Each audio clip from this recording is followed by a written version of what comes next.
भूत बंगला की कहानी। बहुत समय पहले एक छोटे से गांव में एक पुराना बंगला था जिसे सभी लोग भूत बंगला कहते थे। गांव के लोग मानते थे कि उस बंगले में भूतों का वास है। गांव में कोई भी उस बंगले के पास जाने की हिम्मत नहीं करता था, खासकर रात के समय। एक दिन गांव में एक युवा लड़का जिसका नाम रवि था, गांव के बुजुर्गों की इन कहानियों पर विश्वास नहीं करता था।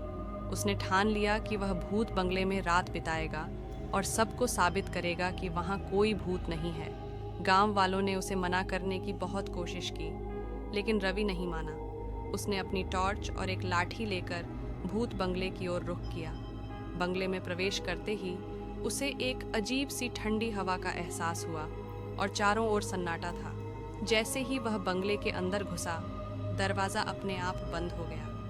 रवि ने इसे हवा का झोंका समझकर नज़रअंदाज कर दिया, लेकिन धीरे धीरे उसे कुछ अजीब आवाज़ें सुनाई देने लगीं। कभी किसी के चलने की आवाज़, कभी हंसने की, तो कभी किसी के रोने की। रवि ने खुद को साहस दिलाते हुए सोचा कि यह सब उसकी कल्पना का हिस्सा है। वह एक कमरे में जाकर बैठ गया। तभी उसे लगा कि किसी ने उसके कंधे पर हाथ रखा है। वह पलटा तो वहाँ कोई नहीं था। उसका दिल तेज़ी से धड़कने लगा।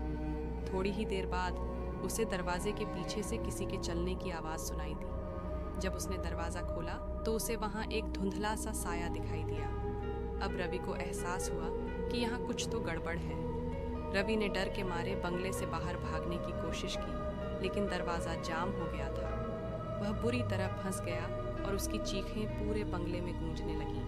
कहते हैं कि उस रात के बाद किसी ने रवि को फिर कभी नहीं देखा। उस दिन के बाद से गांव के लोग और भी ज़्यादा डरने लगे और भूत बंगले के पास जाने से पूरी तरह परहेज करने लगे। उस बंगले की कहानी पीढ़ी दर पीढ़ी सुनाई जाती है और आज भी गांव वाले उसे भूतों का निवास मानते हैं। कहते हैं कि जो भी उस बंगले में रात बिताने की कोशिश करता है, वह कभी वापस नहीं लौटता।